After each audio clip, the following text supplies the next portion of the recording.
Greetings and salutations, and welcome to the Playwright Spotlight. My name is James Elden. My guest today is a novelist, journalist, and playwright. He has also had success in the theater world. In 2007, his play Defenders of Gravity was chosen to inaugurate the Playwrights of Spring Festival in Toronto. In 2015, his History of Sex in Canada, How to Make Love in a Canoe, was adapted into a hilarious musical comedy production by the University of Toronto's Theatre Arundel. And I had the honor of producing his noir play, Lady with a Smoking Gun, and also performing in that play in 2018. Ladies and gentlemen, welcome to the Playwright Spotlight. Jeff Pearce. Hi. Hello, sir. Hello. This is the first time we've actually got to kind of see each other. We've talked a few times. I think that's the kind of the joy of this, is because that all these people that I've met, throughout, the festivals and whatnot, we've had exchanges maybe here and there, whether that's a quick email blurb or a Facebook message, but this has been joyous in the fact that I finally get to see people face to face and actually have face-to-face conversations, though from a distance. Yeah, I knew what you looked like, and the irony is that you have the leading man looks, which I always had in my head for the main character of the detective. But the thing is, of course, Rich Casson played the leading part. He did a brilliant job, and you went against type to play the other part. The thing is, when I see in my head what the detective looks like, you're what he looks like in my head. So God bless you. I appreciate that. Weird. Yeah. I wish Hollywood felt the same way that you do in that regard. You have to carry a picket sign outside the studio. when the strike comes back, then I'll definitely. When the strike comes back, I'm not getting hired. Why am I? Exactly. Well, that's a whole other story to begin with. So you were primarily a novelist to begin with.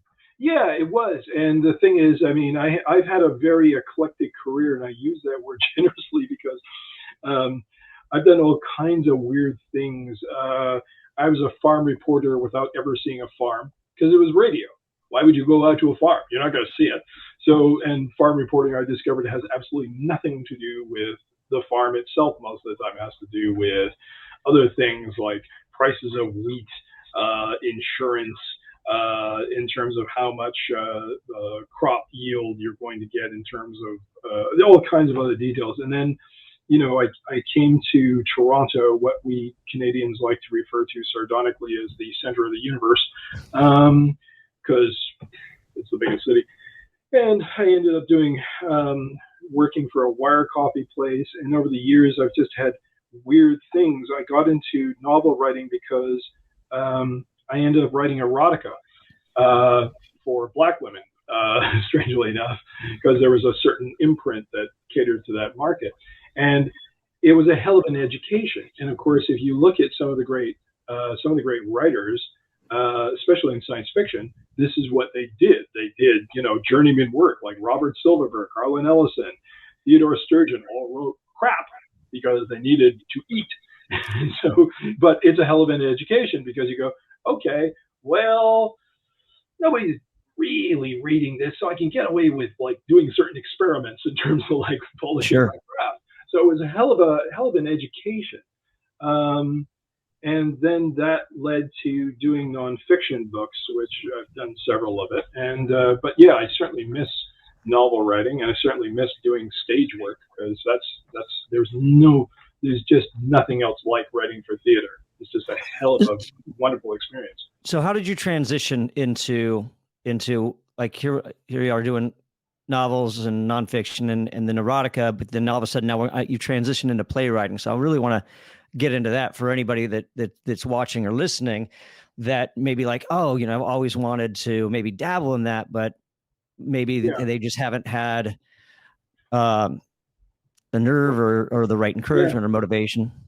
Well, there's tons of, the internet is a godsend because I'll make a quick tangent here. The thing is, I'm old. So the thing is, I go back to literally typing drafts on typewriters. And in the old days, you would do a novel and you would have to get yourself a stationery box, put in the box, and mail it to New York, which could cost you sometimes $50 because, of course, it went by weight. And for that gamble, you would get back a little postcard that said, sorry, this does not suit our needs, blah, blah, blah. And you go, now they don't even do that anymore. If you don't hear from them, then assume that, and plus there's literary agents are now the gatekeepers, so they don't even take things unsolicited. But the thing is, by the time that I started my novel writing career, where I was actually getting paid for it, I could submit a manuscript by email. Haven't ever printed off a full manuscript ever. Right. Nobody does that anymore. So when it came to playwriting, if you were local back in the days of newspapers, you didn't know about all these theater contests that were available. It's how I discovered you. It's how I discovered the local, the Aurora Theater in the Toronto area to do Defenders.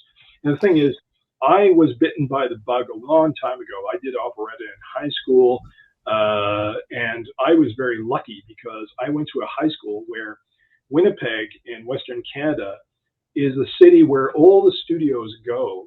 They discovered this around 2000 on. Sometimes one or two might have been done in the 80s and 90s, but it really picked up around the turn of the millennium because we have these old buildings that are really reminiscent of Chicago or New York in terms of Midtown and things. So it can double as anything.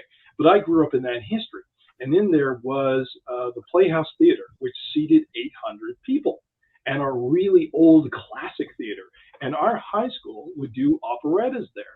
So you're a kid. Imagine you're a teenager, and you get the dressing rooms that actors got, and you were on the stage, the professional actors, and you're going, wow, what a rush. And you love this.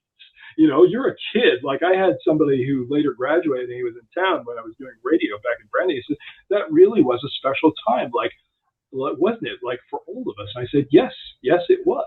And so what you discover in theater is, wow, this is an amazing experience. So they had a contest for a theater group and theater out there. And I discovered it online. And you can avail yourself of all these contests. Now, the thing is, you are not going to make money. Like you are not, what's his name, who wrote The Social Network and who's doing a revival of are you talking Aaron Sorkin? Yeah, Aaron Sorkin. You are not going to make Aaron Sorkin money. You know, right.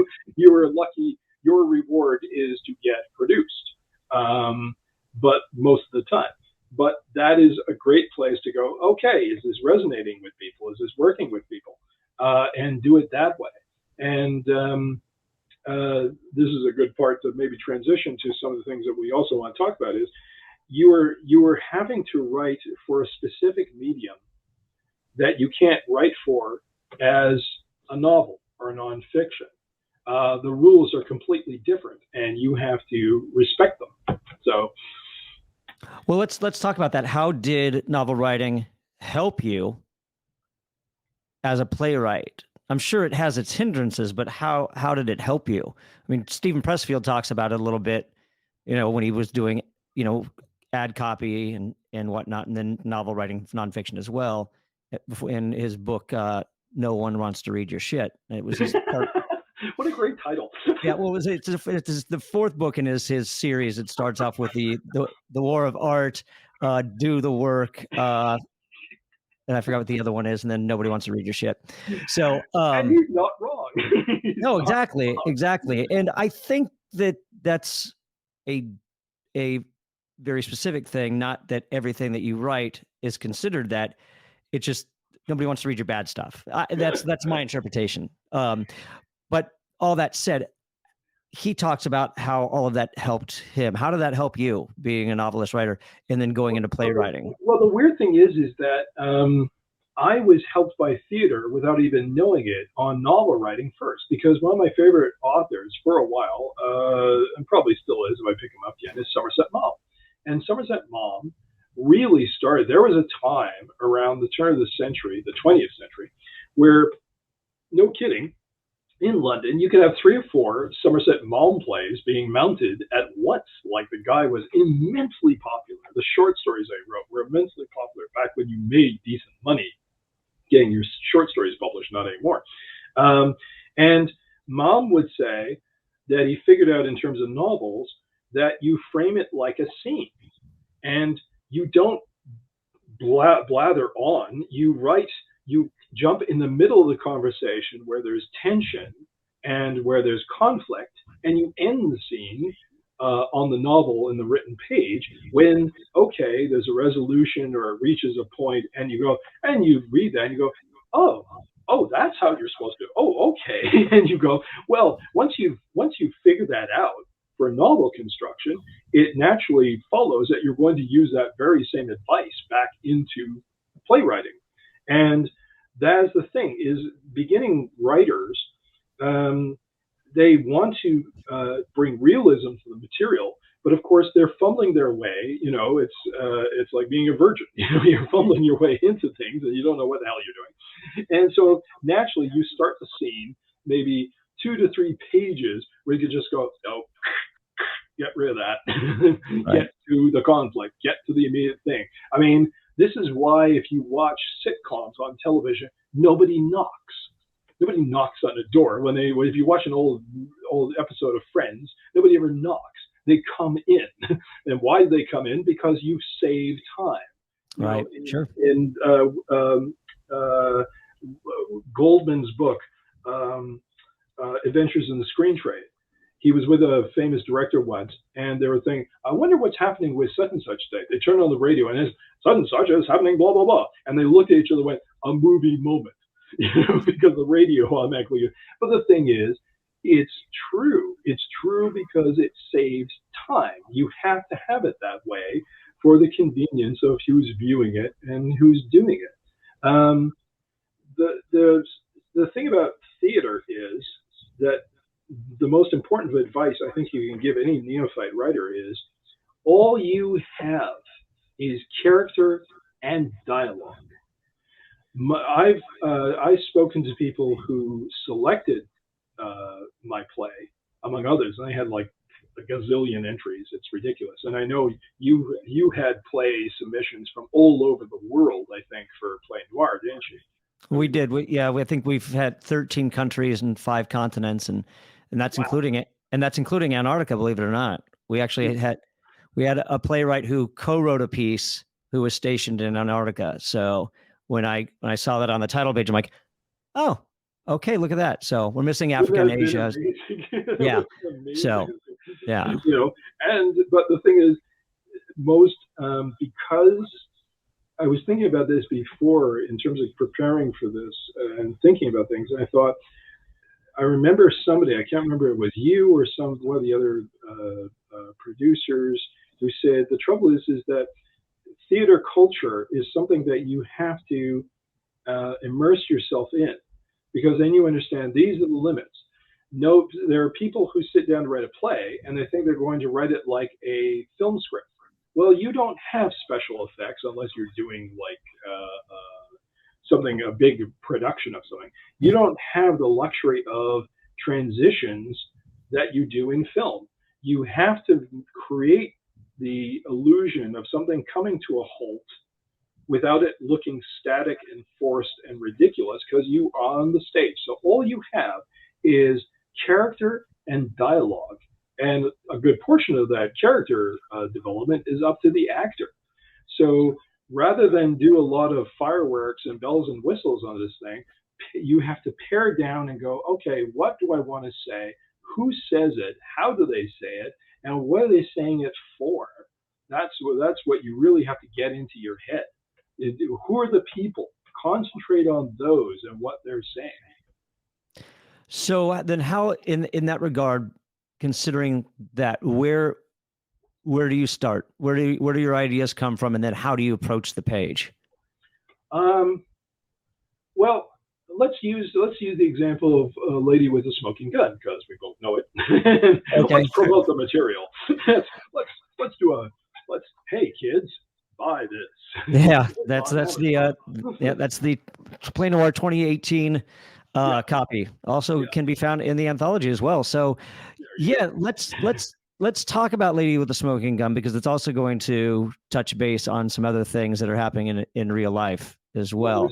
What was beautiful about the challenge of that is you automatically have a built-in structure. Well, maybe not a structure, but you have certain conventions, rather, would be more accurate to say.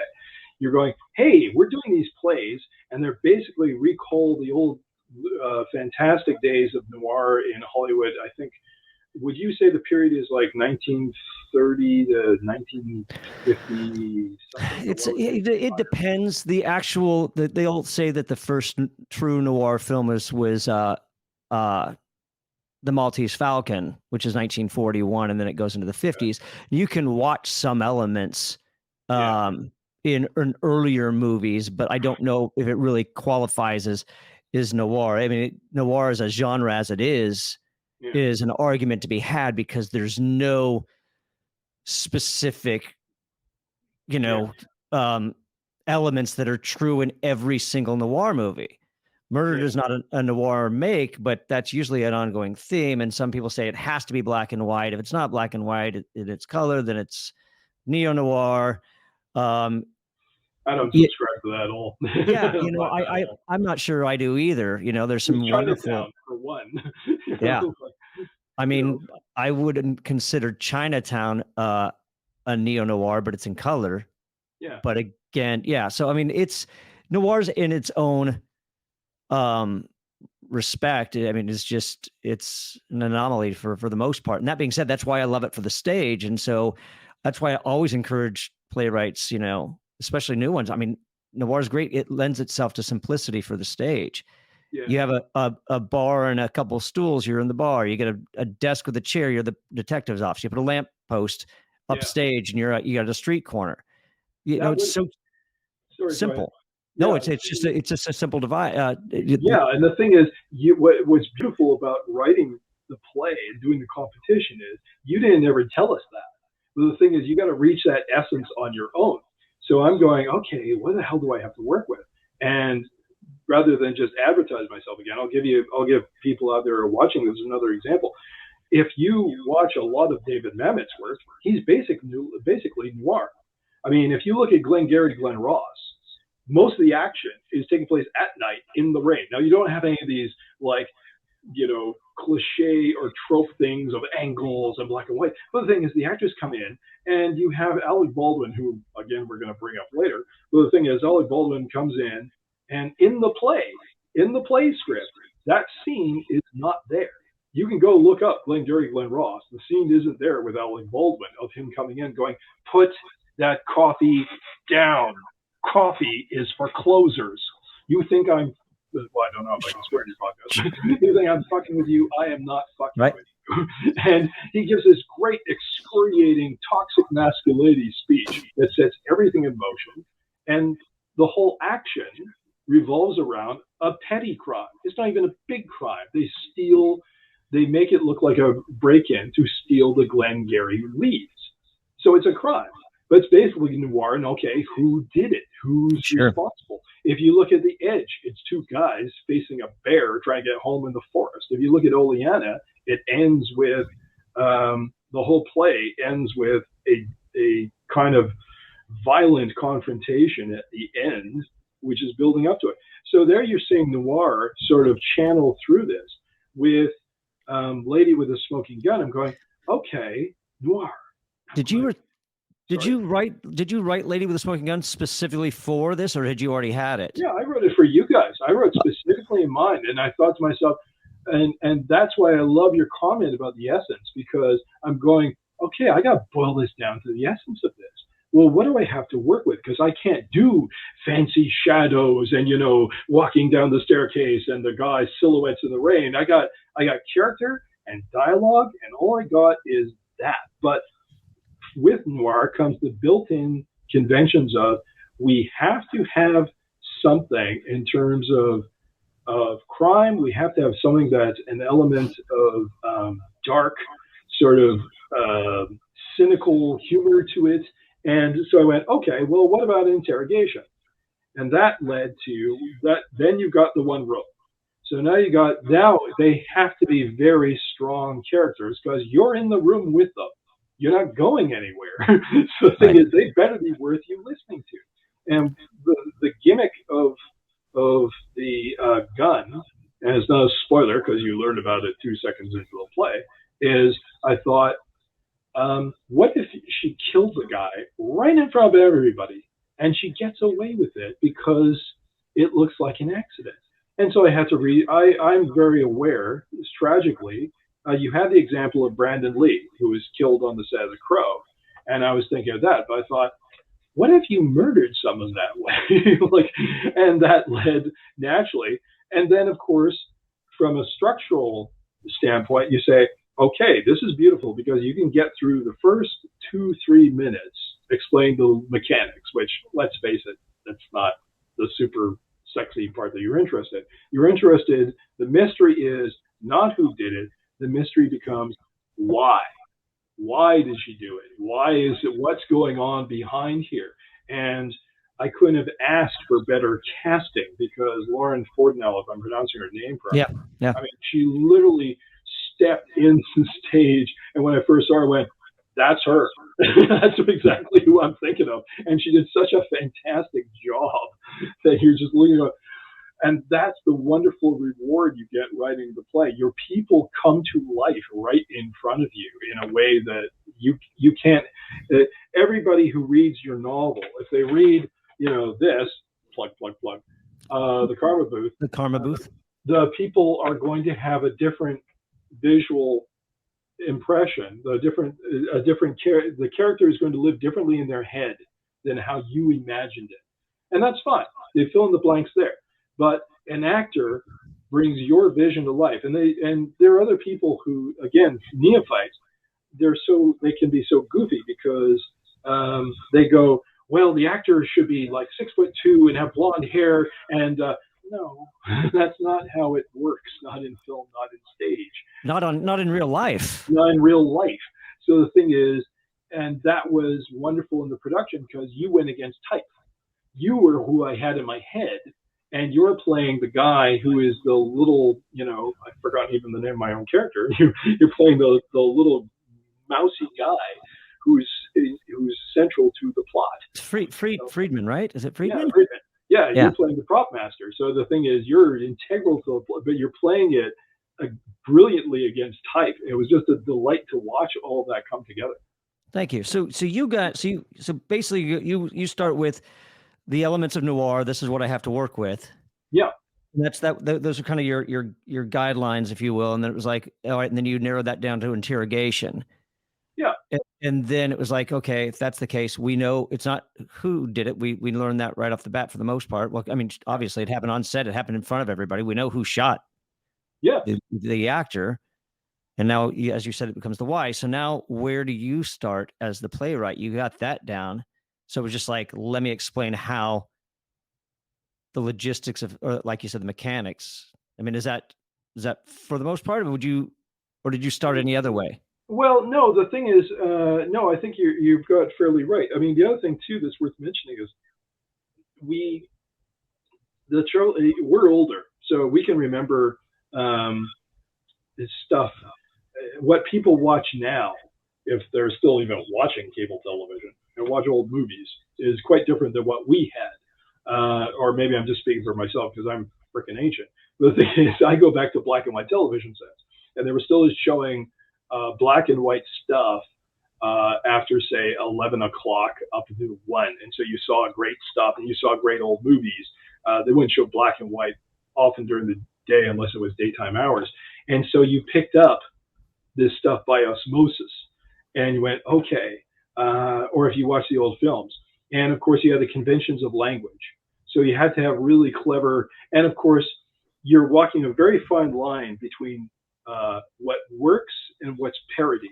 Because let's face it, nobody talks like that in real life. They didn't talk like that in real life in the 1940s when they did it. She walked into the room, an explosion of high heels and lipstick. Like nobody does that.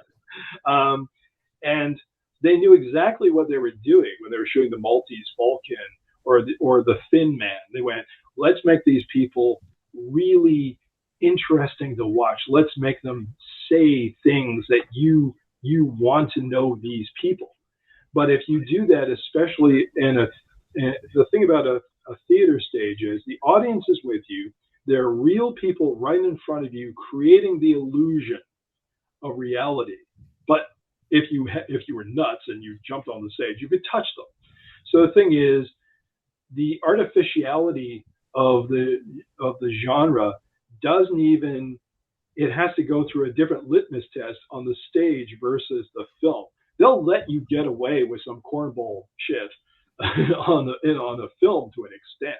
I mean, for God's sake, the person who wrote the opening narration of Blade Runner goes, "They don't advertise for killers in the paper," and going, "Really, really?" And you don't see that crap in the director's cut ever because it's bad. Right. But so when I think it's the femme fatale's words where she says, "Oh yeah, he did most of his reading off bathroom walls," things like that.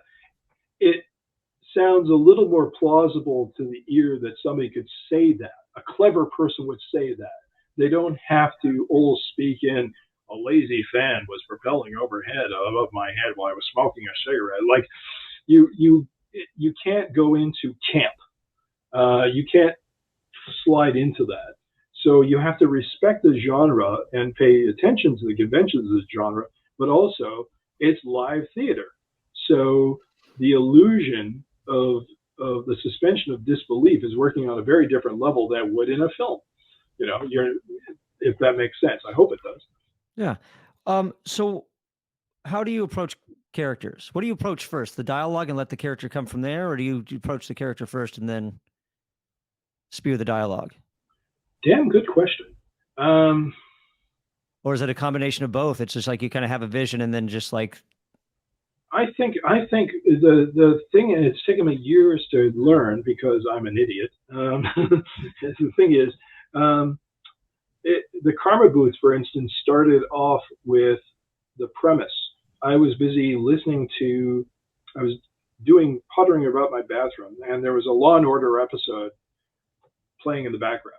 And Jack McCoy says something like, "Executing so-and-so will not bring your sister back." And some of the tumblers worked in my brain. I went, wait a minute, what if it could? What if you had a machine that you executed somebody in and it brought back the victim? And I went, whoa, I have something. I don't know what I have, but I have something. And then I spent a year because I figured out, okay, what the hell is this novel going to be about from that premise? I literally sat around a year trying to figure it out. There were no characters. There was just the premise.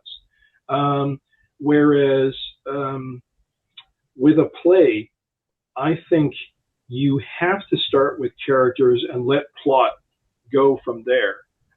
Because, again, all you have are the people on the stage and the dialogue. Everything else, unless you're doing Phantom of the Opera with lots of bells and whistles, or Miss Saigon with a bloody helicopter coming down on the stage at the end of Act 1, I think it is, and you're going, okay, there's absolutely no reason for this thing to happen, for a helicopter to come down, other than you wanted a special effect. It serves absolutely no dramatic purpose for the story at all. All you have are those characters. So you're going, okay, what kind of person is this going to be? We want a clash of wills. So in Lady with a Smoking Gun, you have this detective who's a cynical guy, and he thinks he's got everything worked out. And he meets this woman who is very smart and very, very charming and just has a personality to match his. And so it's got to be a battle of wits, as every interrogation scene is. But you're going, okay, who is this person going to be? Because you want to sympathize with her. You want to like her, even though she killed a guy.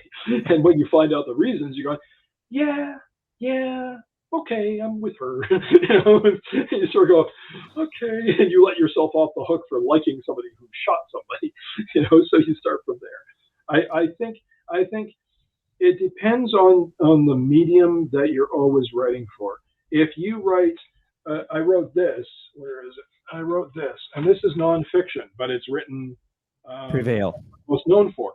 It's nonfiction. It's a history, but I used narrative techniques, and I went from one group of people to another group of people, and I went to this other group. Okay, how are they seeing it? And it reads like a novel, even though it's nonfiction and history. So you can do that because you're working along the history, but you're still bringing to life the characters. And in a novel, okay, if you look at, say, a Michael Crichton novel, read any Michael Crichton novel, you're not going to see great character depth. all it is these are the vehicles to say, we need people running away from the dinosaurs. Okay, we'll have this guy. He's running away from the dinosaurs. He's a cardboard cutout. You don't really learn a hell of a lot more useful. But in a stage play, there must be the iceberg, so the actor has something to work with. So they go, okay, what else can I bring to this? I'm not running away from a dinosaur on stage. That would be ridiculous, unless it's very broad farce. So what else do I have to work with that isn't even on the page? What can I bring to this as well? I think it's absolutely essential. So what makes a strong character in your mind? And how do you bring that out?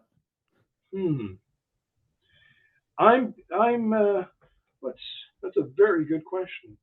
Because I find that the thing is that strong does not necessarily mean sympathetic.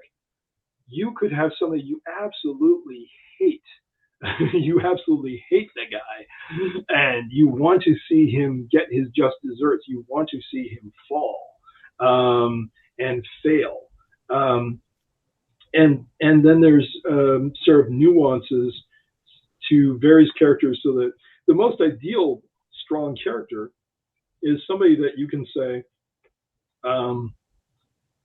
that you actually want to follow. You are captivated and mesmerized by this action. You want to see where he goes next. I'm busy watching, because I'm late to this, I'm busy watching the American Crime Story series on impeachment. And at first I wasn't going to watch it because, well, I lived through that time. I'm familiar with Monica Lewinsky's scandal, all that. But it's very interesting because they go in directions that you don't expect to go. And one of the main characters is Linda Tripp, who's now dead, so they can do what they like with her. And she is so unsympathetic and so miserable that you just hate this woman. Your teeth grit while you're watching her. And to be honest with you, it's a little hard to take. The actor is doing a fantastic job, but the character is very strong, but you don't want to follow her because she's such a miserable bitch. And but the one thing that keeps you in the game is you're going, has absolutely no self-awareness of how she irritates other people and how she puts off other people. And that's kind of weirdly fascinating in a way. She's constantly boasting about her White House connections. She's constantly bragging about certain things. And you are outside, just like the other characters, seeing her and going, you have no clue as to how you're pissing me off, offending me, driving me away, not going to hire you. There's a great scene that they have where she appears at a job interview and she starts boasting about her connections, and you're there going, oh, because your mind flashes back to the worst job interviews in your life where you're going, that's not how to get a job. So there's a kind of gruesome, let's slow down to see the traffic accident element of it. So a character can be very strong but totally unsympathetic, but you're striking a balance in terms of, how do I want to follow these people? I would rather. So how do you do that on the stage? Again, I would say leave something for the actor to play with. A good example is, because I can be full of it myself. I mean, I can be full of it. I wrote in my head a very different idea. I brought to the character a very different impression of how it would be played. And Rich Cassone, if I'm pronouncing his last name properly, I hope I am. Yep, that's right. Rich brought a different interpretation to it, which was totally different from mine that I had in my head. What I had in my head was what you would be. But he comes on there and he's very rough in a way that I didn't expect that detective to be. He's very, and he's very growly, and he's very he's masculine in a way, but it works as a great counterpoint to Lauren Fortnell's portrayal of the female suspect. So now, had I filled in a ton of like backstory shit, you're tying your actors' hands and you're leaving them no room to further interpret the character and bring something there. So your dialogue, if we go back to Mammon again, Mammon is famous because he puts the dialogue on the stage and there's no parentheses of he growls or which is unnecessary half the time anyway. There's no direction for the actor in terms of how to interpret the line. There's not even, if they laughed, you wouldn't know it. That's up to the actor to say, okay, I'm going to laugh with this line. So you've got to leave room for them to work with as well. Yeah, I go back and forth about parentheticals sometimes when I'm working with new playwrights and whatnot. Sometimes they're overused. I responded to a one act a while back, and there was a parenthetical after every single right before every single line of dialogue after the character's name. I'm like, you don't need any of these, I think there's a freedom of letting your actors do certain things. I think if it's absolutely necessary, and I think it's sometimes with parentheticals used the wrong way anyway. Sometimes it's, I think you're absolutely right. Tone. It takes a long time for a writer to actually learn that, because the other thing too, which you learn is, and I've had great experiences and not so great experiences, and then wonderful experiences. Like there's a generation of young people. Let's blame them because they're young and not old. When we did theater back in the day, you have. When I started out, you did not frickin' touch the goddamn word. The word was the Bible. You did not screw with what the playwright wrote. Right. And on my very first play, because he's not going to be listening, I don't give a shit, the director started to tamper with my dialogue. And I had to tell him to knock it off. He was cutting things. I'm going, no, you don't. This is not a film. You're not Fellini. You're not directing your own thing. Don't touch that. And if you need me to cut for length or anything, tell me and I will cut. This is a collaborative medium. But he wanted to be an auteur because he was very young. With you guys, what was wonderful was you were incredibly respectful of the material and said, hey, is it okay to do this with something? I can't remember what the issue was. And then because I'm Canadian and we don't normally grow up with gun culture unless you're out west and need a hunting rifle for pests on your farm, I didn't know freaking all about guns. And I think it came from Rich. He said, you've got something here about this, which isn't the right thing. And I went, it was the caliber. It was the caliber of the gun, I think is what it was. But he was so respectful about it. I'm going, thank you for saving my ass and making a fool out of myself. But it was a completely professional, collaborative working environment, because again, neophyte playwrights will not realize this. Your job is done. If you are hanging around, and I did hang around for my first play with certain rehearsals and other things, but I had a production manager who was just a very snotty person who made the atmosphere very like, she would be saying, you can't ever walk on the stage, and all of you, including the actors, couldn't be off on the stage at this certain point. It's like, what are you doing? So it created a tense atmosphere. But you also have to realize, as a playwright, your job is done. Unless they need you for something, you are not required anymore. Let them. We'll take it from here. And I wondered in the first play, I thought, why is there, like, they don't even speak to me? And somebody said to me, they're afraid of you. You're the playwright. So they're afraid of you inspecting how they're going to interpret the material. And I felt really bad because I've got nothing to say. It's up to them. That's their job. Like, I've done my bit. I'm just enjoying it now. And had I been, I think I would have very different experience if I was in LA with Lady, because I would have just drank it in, kept my mouth shut, which I did the first time anyway. And you guys would have carried on. You wouldn't have cared, because there's Pearce. He's doing his potted plant imitation in the corner. That's fine, because you guys are all seasoned actors. You're not going to think about, well, what does this old guy think? Well, let's unpack all of this real quick, because I go back and forth. Like, I even have actors and stuff like that. We're like, can we change this? I'm like, no, no, it's it, I said, it's not my place to change this. And I got a lot of pushback. It's just saying, yes, it is. I'm like, no, it's not. And that's, you're saying your job is done and you have no place, but at the same time, you have the Playwrights Guild here in the States. You're in it, yeah. Yeah, but they have the Playwrights Bill of Rights, and if you do a play of theirs and you go by that, they get the rights to be involved in everything up down to casting. Wow. They can be at rehearsals. Wow. Yeah, it's pretty. So bring that up here. I don't even know if we have something like that. I love that, frankly. Yeah. So it's just like, I'm not quite sure, because I'm torn in that regard as far as from a producing and directing standpoint. Like I want to respect the word that the playwright's written. It's not my play. Like I said, it's not my place to go through and change things. There was one playwright that I've workshopped with, who is kind of involved in that regard. I'm like, look, this is a little overwritten. Can we scale this down? Or this is kind of clumsy. The actors are having a hard time. So we might adjust it in that regard. And I know that there's some playwrights that are really open to it. That's entirely appropriate because you are workshopping it. At that stage, you are perfectly entitled to say, look, you're shaping the product now. But once the thing is published or taken to finished, then no, you don't do that.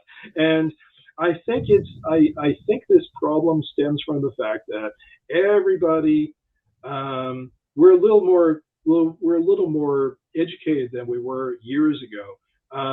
William Goldman wrote Adventures in the Screen Trade back in, I think it was 78. He brought it out.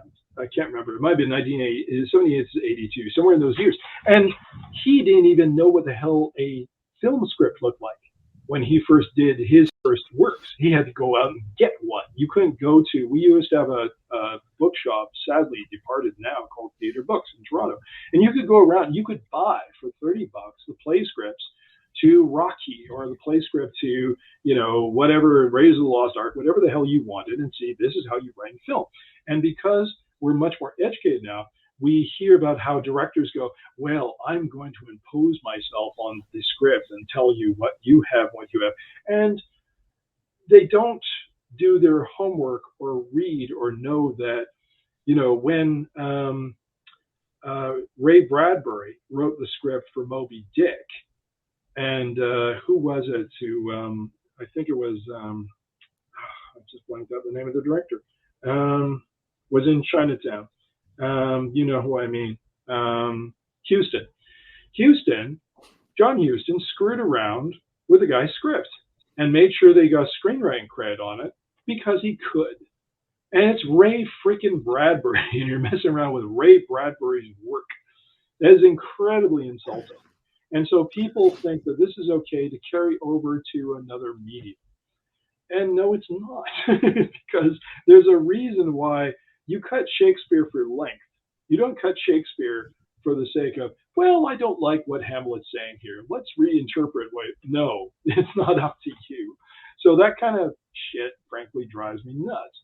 That doesn't mean that I don't collaborate with you when we're bringing the material together. It's more of a case of, would I be correct if I'm playing it this way? Is this how you thought of it, or did you have something else? We're going to block it this way, but that creates an issue which is in the play. Do we need to adjust the dialogue because we can only block things this way? I can get that. A writer shouldn't be that super precious about their work. But at the same time, meet the playwright with respect for his work. Sure. You can easily go into a rant on this. Yeah, absolutely. So let's go back to, we touched about character and development in that regard. And what about dialogue? How do you approach dialogue? What makes good dialogue to you? And how do you write good dialogue? That's a loaded question because the thing is, the writer automatically, I'm great at dialogue. And there are many who aren't. So there are many who aren't. Dialogue has to mimic human speech, regular human speech, but with all the dull parts cut out. The dialogue in Lady with a Smoking Gun is deliberately artificial to an extent, because it has to be, because otherwise you don't get what you came for to the theater. It's noir. There are certain things, but as we discussed before, you don't want parody. So in terms of dialogue, you're trying to create, again, the illusion of regular speech, but you're cutting out all the shit that you would normally do. There are certain writers, for instance, again, let's use two of the examples that we had earlier. You've got Aaron Sorkin and you've got Mammoth. Look at the way they each do dialogue. If you watch the scene that opens the social network, it goes bam, bam, bam, bam, bam. It's super fast. And you're getting this very clever shit running past you to the point where I've had to rewatch that scene several times because it goes so fast that I'm missing even some of the development. But the other thing that Aaron Sorkin is known for is these long speeches, which people have to memorize. I mean, there's, I can't remember the name of the thriller, but I think it's Malice. And Alec Baldwin again goes, you know, I have a medical degree from such and such and such and such. I have a PhD. I am qualified in thoracic surgery and so and so. So when so and so comes down to surgical suite 1AB, who do you think they're praying to? I'm God. He gives this long Right, sure. that goes to a payoff. You know, sorry, I did that like Clint Eastwood and less like Alec Baldwin. You get the idea. And then you got Mammoth, who everything is these short clip sentences, which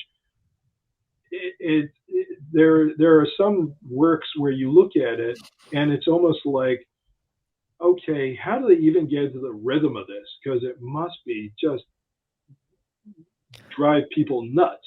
It doesn't work I think if you look at the film version of Oleana, his dialogue does not work.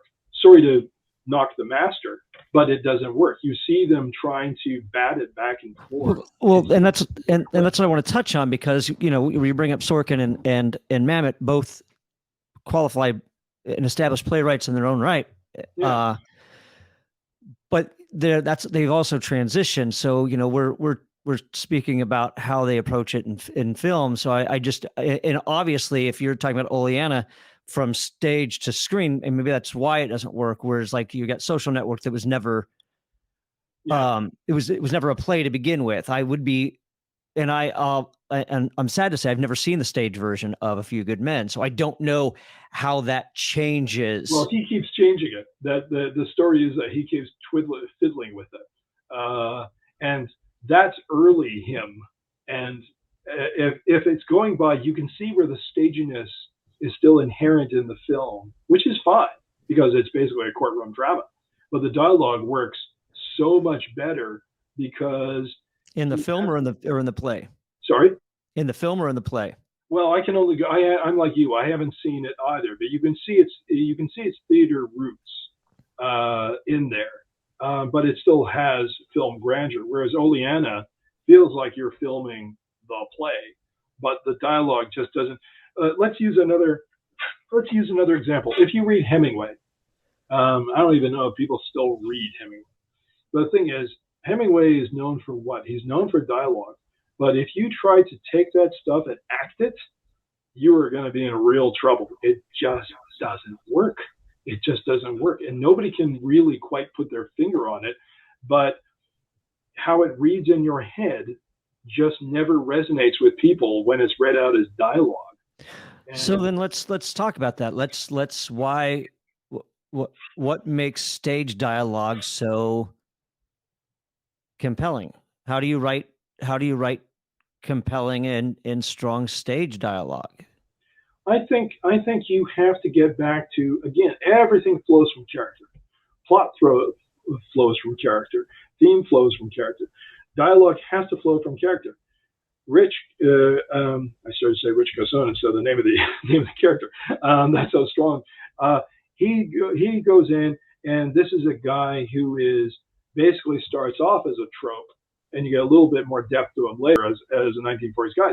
So he's talking in this kind of like, I can't remember my own dialogue, but the thing is, he's talking from the streets, and then he has to interrogate this woman who is refined by the studio, and she's an actress. And so, of course, what the studios did was they made everybody make sure they could dance, they could talk, sometimes they could sing. So they're very refined, and this is a very clever woman. So her sentence structure is going to be completely different. It's going to be, except when she's doing a witticism, and she's witty. She's not outright knockdown funny the way that, say, the detective would be. She's going to be a witty, refined person, and her sentence structure and the rhythm of her sentence. I'm a big believer in rhythm. When you hear it in your head, even if you read a nonfiction passage, you hear it in your head and it flows a certain way. Dialogue, the trouble with dialogue is the writer can't fall in love with his own words too much, because then he gets attached to them, and that's not serving the actual sentence. Because you write yourself a line, you go, well, that's awfully clever. Yeah, but can somebody say it and be believed while they're saying it? So, lady is. How do you determine that as a playwright before you get to hear it? I do say my dialogue out loud. Sometimes. Okay. I say it out loud and I go, okay, but come on. Like, again, to use the example of Bradbury, if you see Ray Bradbury theater episodes, sometimes Bradbury had this kind of lyricism, that sort of gilt edge to his copy. When you read a great short story by Ray Bradbury, the stuff sings. But as a dialogue person, sometimes he indulged himself because, sorry, people don't talk like that. They don't talk. They can blather on like I'm doing right now. But if you did a transcription of all of what I'm saying, you'd have to go back to and say, does this make sense? Is he blathering on? You want things focused down, fine-tuned, laser-like focus, so that it says exactly what you need them to say for the story, for the plot, to drive home who they are. That's why it's such a cliche. It's hilarious because all my life I had heard the Peter Gunn theme, and nobody ever watches the show because the show was like 1957 to 1960. It was off the air. You didn't see it in reruns. So, da, da, da, da, da. Everybody knows the music, but nobody knows the show. And they're putting the show on Amazon Prime, and it's a delight. It's wonderful. And you know what's really marvelous about it? It's like Play Noir all the time, because they had to fill something like 25 minutes, probably 25 because they had less commercials back then. Now, of course, it's filmed so they could get away with certain things, but they also had to come up with plots that they could resolve very quickly and come up with the same conventions of witty dialogue and other things. And you're going, oh, this is Play Noir condensed down to a thing. Had I had this, like back in 2017, I would have like watched every episode and go, okay, it might have come up with something completely different. But you're compressing everything down. And the dialogue, what's interesting about that, why I've raised the example is, it's very clearly noirish. But if you had characters walking around saying, hey, baby, like, go down to the station and we'll knock you around, or some other cliche crap, you couldn't. It wouldn't be sustainable over 3 years. So people talk normally, but they're talking a little more clever and a little more focused than in real life, if that makes sense. Yeah, absolutely. And I think precision is it. I think that sometimes, playwrights have a tendency not to go through and, get rewarding, as we call it. It's come up in a few episodes. I always refer to it as killing your darling. It's certainly not my phrase, but it's just like, oh, this is clever, but does it work? Do I need this word here? Yeah, and it's just like, I've talked to young playwrights. Oh, but this is important because of this. I'm like, but no, take that out. Take this out, and does it change anything? No. Well, that's the thing about novel. The writer creates an entire universe for himself. They asked Bradbury once, like, what's the difference between you writing a novel versus the stage or movies? And he said, I create the entire universe. I sit down my typewriter, I can create an entire universe. It's mine. I don't have to worry about casting. I don't have to worry about, budget. I create an entire world. Poof! And I went, Yep, that's pretty much it. But the thing is that this is a collaborative medium. So you have to create room for other people to breathe and work in. And you just made me think in terms of how what writers also do. Perhaps I don't know if this is true of other writers. Is they finish the draft of the play, and then maybe they're not keen to revise. How much revision should go into a theater script? Well, I would say a hell of a lot. The same amount that you have to put into a novel or a nonfiction book or even a bloody, university thesis. Revise, revise, revise. Even if it's fair. And so this, because you brought it up, and it's something that I've asked, I think, every guest so far, is how do you know when you're finished? How do you know when this is just I honestly don't. The test for me is I put it away, and I honestly don't. I don't think any writer. I'm a strong believer in humility, simply because I'm an egomaniac. You have to be a creative person. I put it aside, then read it again, and go, does this read well as if it's written by somebody else? It may be familiar, but it reads like somebody else wrote it, and it reads well. Like how long do you put it away for before you determine that? Well, the trouble is I'm a hack. So the thing is I go by money. If I have to deliver it, it may be a short period of time. But I have picked up, I might give it a couple of weeks. I think there is no set rule for that. I mean, I picked up certain things and, I'll read you something very quickly because it's from the Karma Booth. The thing is, just to bore you with it. The Karma Booth is who's that by? Just for our listeners as well who can't see. Oh, it is. Look at you. Yeah, that's what I mean. But the thing is, I knew I had to get the reader interested right away in this premise, because again, the premise is a machine that you throw the murderer in, and the victim comes out. And this is my Michael Crichton version of a science fiction throw. But the words start off and they use the word execute for Emmett Nickelbaum, and even though he was the first to experience the procedure, no one would ever think of him as a pioneer. Emmett Nickelbaum was the first death row inmate to go. He was to be exterminated, eradicated, expunged. They had a harder time describing what happened after the execution and what terminology to use for the new arrival. Emmett Nickelbaum was a 38-year-old mechanic, Caucasian, born and raised on the edge of Morningside Heights in New York City back when it wasn't impossible for a family to live there, and he stood 6'4" and had a build like a massive wall of solid turn-of-the-century yellow brick. His co-workers at the garage where he worked, not his friends because he had no real friends, called him the fridge, as in the old 1950s models with door handles like bank vaults. Nickelbaum had thinning hair and wire mesh stubble, his disheveled features only adding to the intimidating effect he had on people, an effect he had discovered as a teenager and enjoyed right up to the day of his last crime.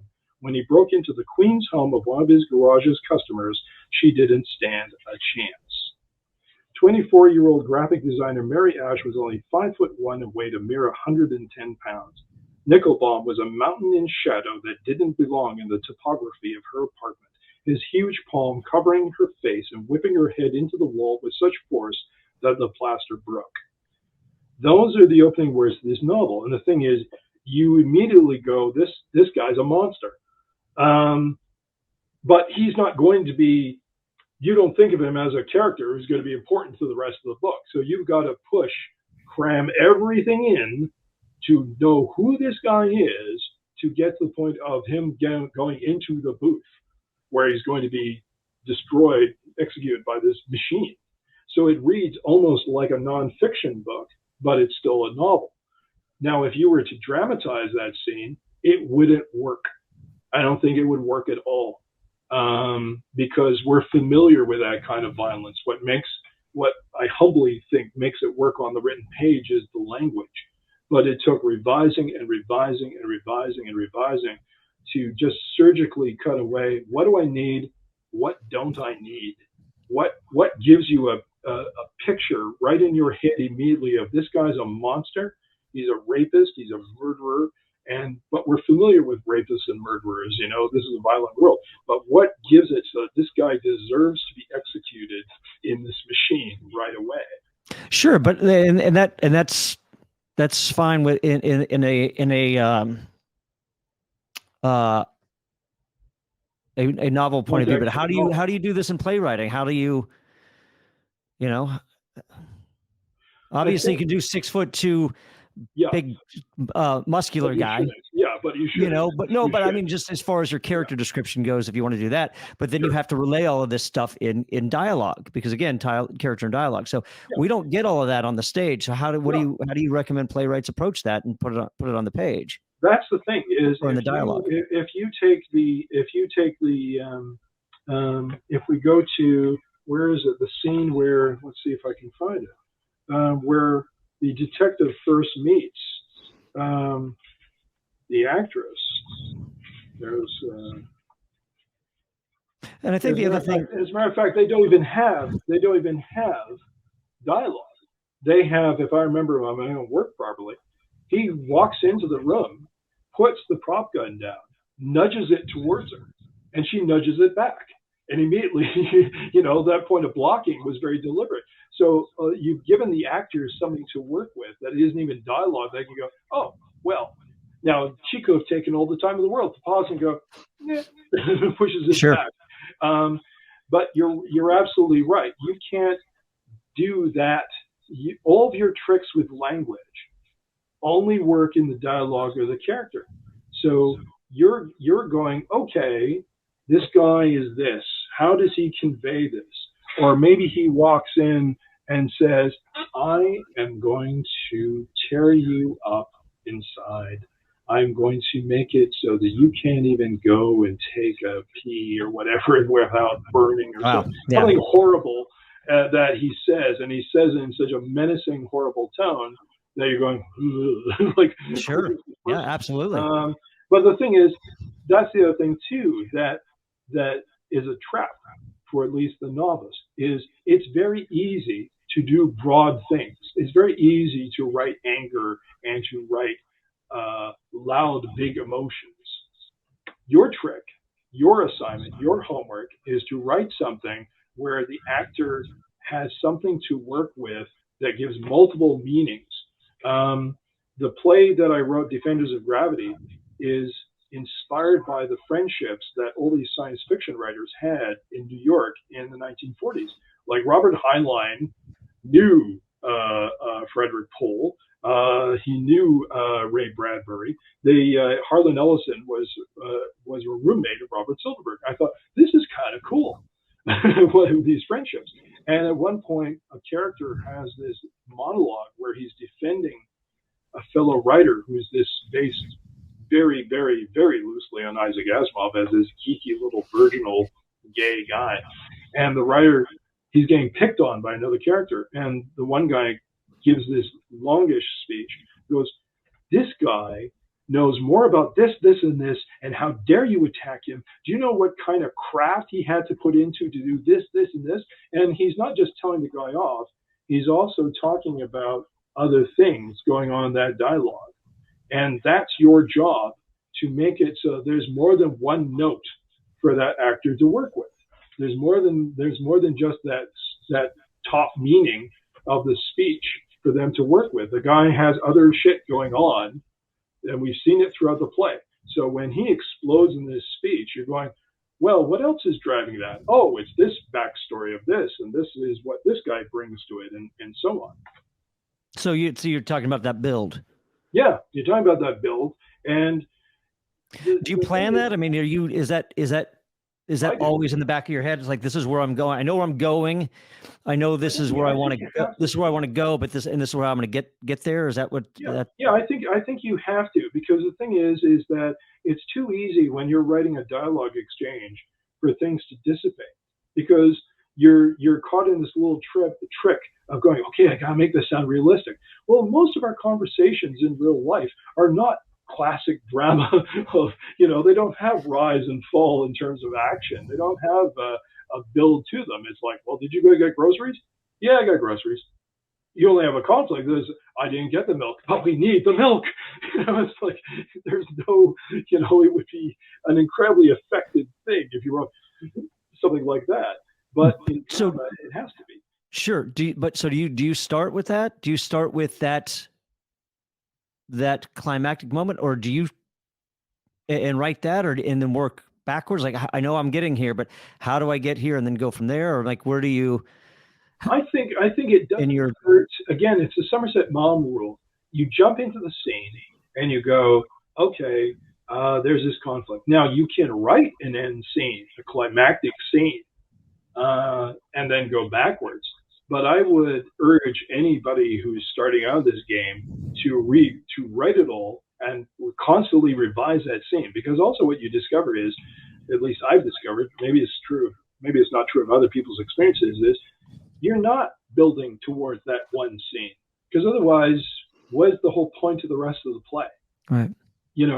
Otherwise, what was the point of that journey?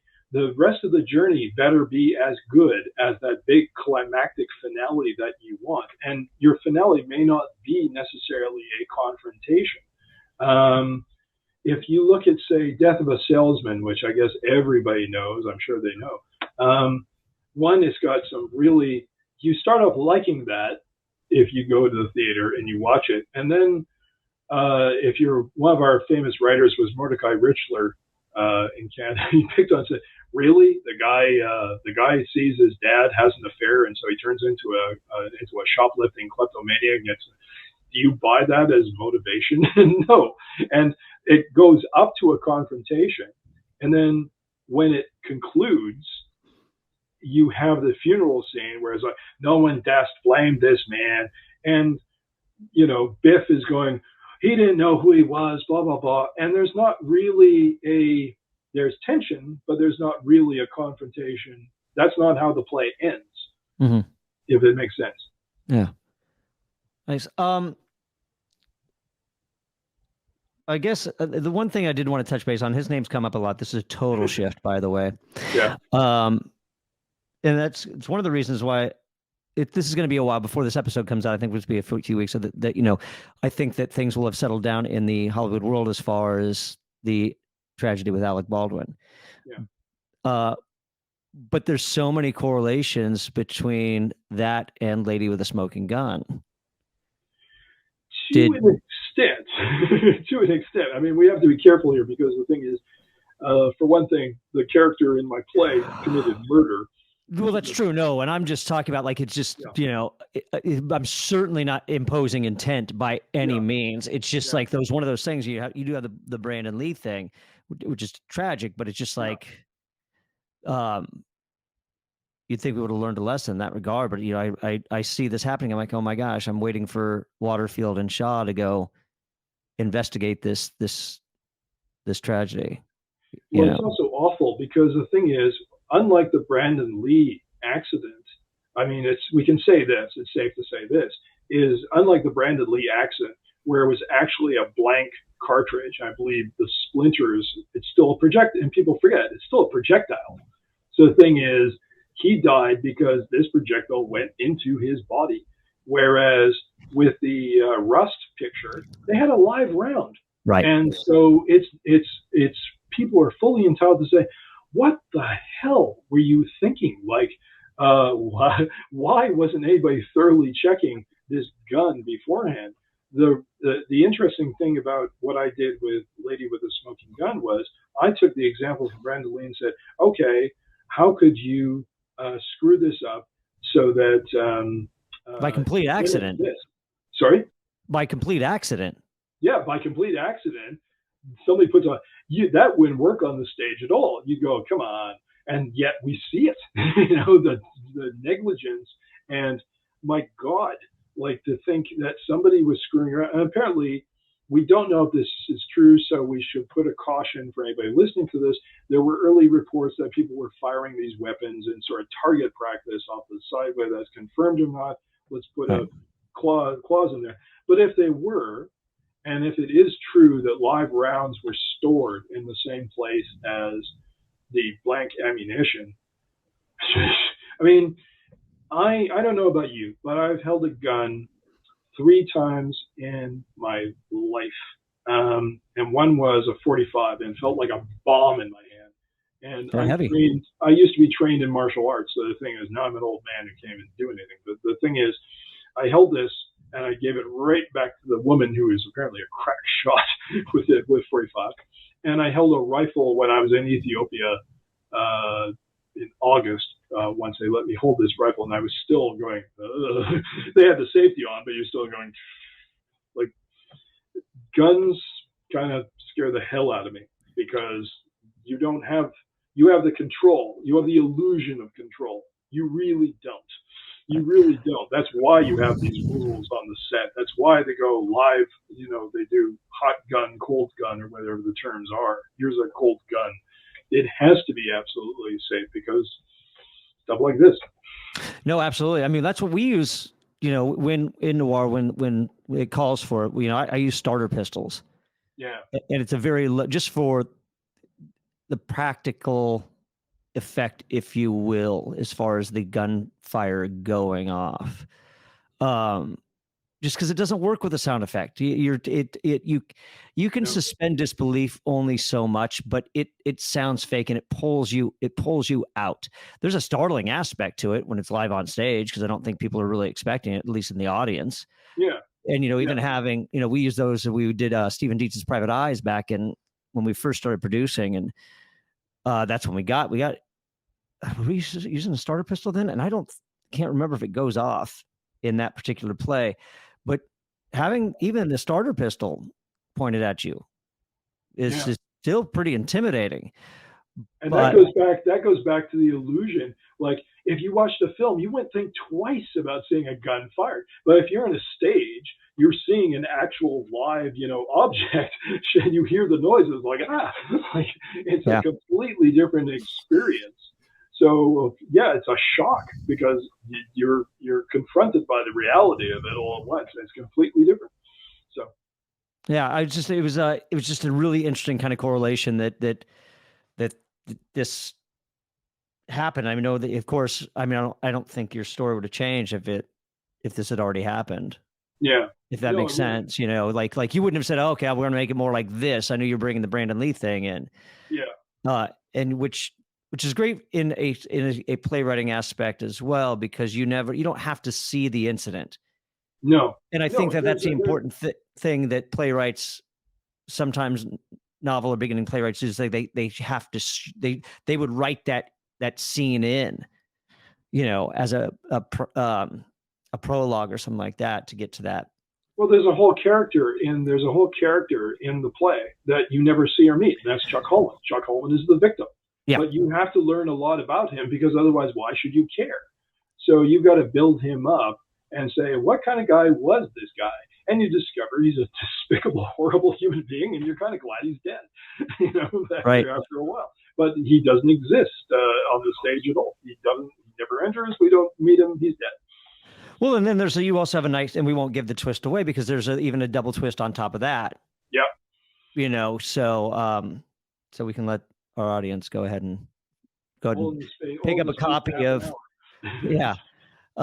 pick up a copy of a Play Noir 2018 or the Anthology. So what are you working on right now? What are you, I know the last thing that we talked about, you were working on The Citizen, and I don't know if you started doing anything else besides that as far as your plays go, or? The Citizen, the interesting thing about The Citizen is I tried to write it as a novel and it didn't work, but I renamed it Radical Blues, which I think is a better title. The funny thing is I submitted the script for The Citizen to, I've forgotten the name of the theater now. It's a fairly prestigious theater in New York. And I got back a lovely letter. And I was kind of disappointed because it made it very high. And people were saying to me, are you kidding? Like, they never respond to this. You hit the jackpot just by them personally rejecting you as opposed. Your call is serendipitous because I thought, I really miss writing plays. Like, I was thinking this as I was going along because I'm proofreading the galleys. Well, they don't call them galleys anymore, but the PDF proofs of a new book that's coming out called The Gifts of Africa, which is nonfiction history. And you do a big project like that, you're going, man, can I please go back to inventing shit? Because if you write, any nonfiction writer goes, well, check the source, write a line. Check the source, write a line. You can't just go. It's not 0 to 60 like you do when you do creative work and saying, James Elden Sawyer was getting out of his car when he bought his 45 Magnum and blah, blah, blah. And you're freely inventing a guy and just shooting, and then you revise. Nonfiction, you're sort of weighed down by the truth and going, okay. It's a completely different experience of writing. And with a play, yeah, I really miss it. I really do another play noir, do another festival. So I got some place to do something, because it's like I have the impulse of, I really want, I'm jonesing to write another theater piece.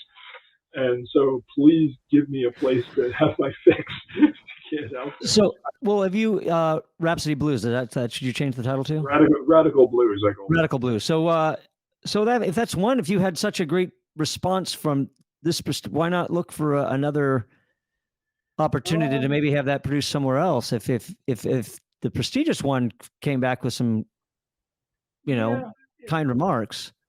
I just, after a while, you become impatient for, and this is something else that's interesting to talk about if we've got a few minutes, is that I think the problem is that novice writers' perceptions of careers it's kind of cute, because they don't realize how this actually works.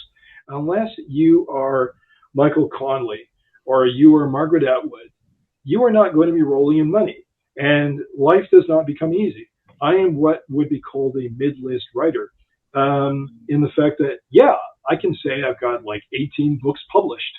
I'm still poor. This is my office area. You still have to pitch your books to an editor to sell. You still have to, and if I step outside my field, then I'm back at the bottom rung all over again trying to sell. So, for instance, my career is kind of weird, because I started in erotica, but I was writing under pseudonyms. And some of the books were even published by Random House imprints, by another one. But the original imprint that published me in the UK went out of business. So you've lost your standing right there, and you have to reinvent yourself. So, okay. I end up writing books for folklore publishing, several history books. Well, nobody's going to care about that in terms of how to sell your novel. You constantly, I think we're in a weird time in publishing where you constantly have to prove yourself over and over again. And once you sell the first book, for instance, or get your first play in, then okay, that operation knows you and they'll trust you again. You and I work together. You know how I work. You know that I can take minor corrections, that I can collaborate, that I'm the person who says, here, I trust you with this, off you go in the running. So you and I would work together again. But if you want to sell, say, a play to another house, they're going to go, well, who is this guy? What has he done? Do I like this? And you're back all over again. You're back at the start all over again. And you're never quite, that's the lot of most writers. You know, everybody knows the alphabet. So everybody, as William Goldman said, everybody knows the alphabet. So everybody assumes they can write as well. So it's the only field, like you never find ordinary people saying, I don't think you're doing that surgery right, doctor, in my humble opinion. Right. But we all have opinions on other people's. Goodreads is out there where, I don't read Goodreads anymore because it'll drive you crazy, because everybody has a postmortem on your work, and that's not healthy. They can crush your confidence in a single line where you're going, like, you don't want to get out of bed if you read some of that stuff. You just can't. So the novice writer has to understand this is your lot in life. You better love what you're doing. You better do it because you're compelled to do it. I suck at everything else I've ever done. I really do. No one should no one should think that I should be in charge of a major organization or like given a different career in science or something, because I'd be terrible. This is all I can do now. You know, you're an actor, and I think we've talked about this once privately. David Mamet wrote a book for actors, and he wrote a great line in it saying, "True or false?" If I'm not mistaken, is it? I can't remember the title. I think it is. I think I've got a copy. Yeah, I'm having one of my worst memories. It might be that one. But he writes a line in there where he says, people have something to fall back on, invariably do. And he's right. You will, because if you're writing and you're polishing your craft, it's not paying your bills right away. So you got to go, okay, this is my day job. The thing is, if you let the day job take over completely, then you're not feeding the beast that's inside you that says, I need to do creative work. So if you're brave, this isn't for everyone, but if you're brave, you go, okay, I will work without a net. And as you go along, you either get better or you will fail and then fall back. But the advantage is if you do get better, and I'm a slow learner, you know, I published my first novel just shy of 40, I think, and I'm 58 now. It's like I better get better because I'm running out of time. It's the same for actors. Sure, or playwrights, even in that matter, for this intensive purpose. And I think that's the thing. Yeah. It's like you know, it's again. This name's going to come up over and over in these episodes, and that's Stephen Pressfield talking about resistance. You know, and showing up. You have to show up. Yeah, you know, to write. You know, it's and then going back to what you said, the revisions. You have to. I think there's a certain amount of pride and ego that you have to let go in that regard. And that's why I brought up is like, how long do you let it sit before you break it back out? Because I mean, like I'm a perfectionist. I've got 5 projects that I've started that are sitting because they're not done. And I'm aware they're not done. In my mind, they're not done. Not because I know that there's holes and stuff like that, but I know there's other people who may be in that position where they're like, oh, this isn't finished yet. Yeah, but it sits. That's the right attitude up to a point. I mean, the thing is, I very much like the people may consider me mercenary, but I'll tell this story. I might have told it before somewhere else, but I'm sure not everybody's hanging on my every word on the internet. But when I was, this does relate to playwriting. It relates to every type of writing. Is my first and one of my few science fiction conventions I ever went to. There was a writer, he's not well known now because his stuff sort of faded out, called Robert Asprin. And he stood up, smoking this big cigar, and it was like the nerd fest out of a Simpsons episode with the comic book guy. Like everybody was, we're all here to look at Stan Lee, who's going to be writing for comics and signing comic books. And everybody there's a geek. And here's this guy smoking a cigar, and he is the man because he's established. And this is 1982 or something. And he says, today we're going to talk about money. We're not going to talk about theater. We're not going to talk about theme. We're not going to talk about character. We're not going to talk about plot. We're going to talk about money.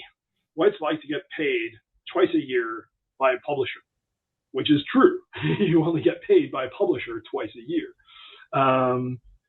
And how is, and I'm there, and I'm 20, had full head of blonde hair back then, skinny as a rail.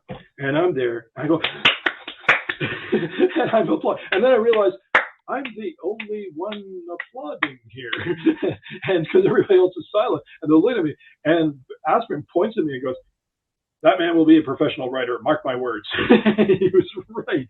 And the thing is, where I'm going with this is the impetus has to be as well that you want to get out into the world. If I went back and reread some of my stuff, I'm sure I'd want to polish it again. I'm sure I'd want to fiddle with it again, especially if it's a nonfiction book and say I've made a mistake or factual error. Of course, I'd want to correct it. And in fiction, like Karma Booth, for instance, the reviews are half love it and half think it's not well executed. But the reactions are both strong out of the way. And somewhere you're going, well, at least they like it. With a play, because it only has so many performances, you have a different challenge as a writer because you're going, okay, My work exists for here to here. And unless there's a revival or something, or unless you make it to Broadway, you ain't going to be there for a long time. Your play exists. Then what? Well, Lady with a Smoking Gun was published. Defenders of Gravity hasn't been published. Right. People are free to use it again. So your work only exists for this little spectrum. Are you okay with that? Because you better be. You better go, okay, I live for this experience. So whatever drives you, and for me, sometimes it is money. I use that as a spur to go, well, I committed to a deadline. I have to turn this in by this time, blah, blah, blah. Whatever gets you to go, okay, this is polished enough that it goes out to the world. I'm ready to give this to the world. It ain't perfect, but we'll give this to the world. A wonderful example is, and I wrote, because I really liked our experience with Lady with a Smoking Gun, I expanded it to a novel. The unfortunate trouble is I can't sell it because nobody publishes those certain books anymore. The one company that I thought, even they didn't want it because they said, well, we're being super selective now because we have so few. Right. So I expanded to a novel. And where it touches on it is, what fascinates me is the early days of television, because it was basically a play, a stage play, just being kinescoped. And it was live. Everything was live because it had to be. There was no film. So some of the great movies that have even won awards and Oscars, Marty was first performed live on television. Requiem for a Heavyweight by Rod Serling was first performed on Heavyweight, later made into a really crappy movie with Anthony Quinn. Days of Wine and Roses. I can go on. The Comedian. These were all live telecasts, basically, of plays. Right. And they did a production of Hearts of Darkness. And it's kind of funny because it really does look like a play, because there's like one tree out there to look like a jungle, and you're going, okay, it's of disbelief, and you're going, right. That's what you got to work with.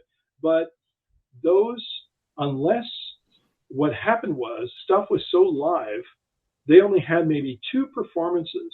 They did only 2 performances ever of Requiem for a Heavyweight. They only did 2 performances of his other, the major one. It was either Patterns or one of the other ones where Rod Serling won an Emmy. And then they made it into a movie because they realized, okay, there's got to be an audience for this beyond this. So they're basically writing theater for the screen, for the TV screen. And you're going to have to, you got paid well. All the studios were within blocks of each other in New York City. Fascinating time period. And so A Lady with a Smoking Gun, the novel version, picks up where the play leaves off. And those characters come back together in New York and do that, because that time is so fascinating. And those people who worked on those scripts would go, okay, that's it. Stuff never to be seen again. Well, yeah. That's what you deal with as a playwright. You're going, I hope to hell, something becomes like travesties, where it becomes a staple. Sure. I haven't even cracked that market. Yours is the only one that ever published a stage script of mine. So, well, hopefully there's going to be more. So, on that note, Jeff, thank you so much. Before we sign off, if you like what you saw today, please hit like and subscribe. If you happen to be listening to this on whatever your favorite podcatcher is, then also subscribe as well. Be sure to let us know if you do have any questions for future Playwright Spotlights. If you have anything you want covered, if you'd like some more information on how to approach anything and as far as the genre or the craft goes, leave a comment down below. Let us know what you'd like to learn more about, or if there's any guest requests you'd like, please let us know that as well. Jeff Pearce, thank you so much for being in the Playwright Spotlight. I look forward to talking to you soon, and get back to that writing. And until next time, guys, keep writing.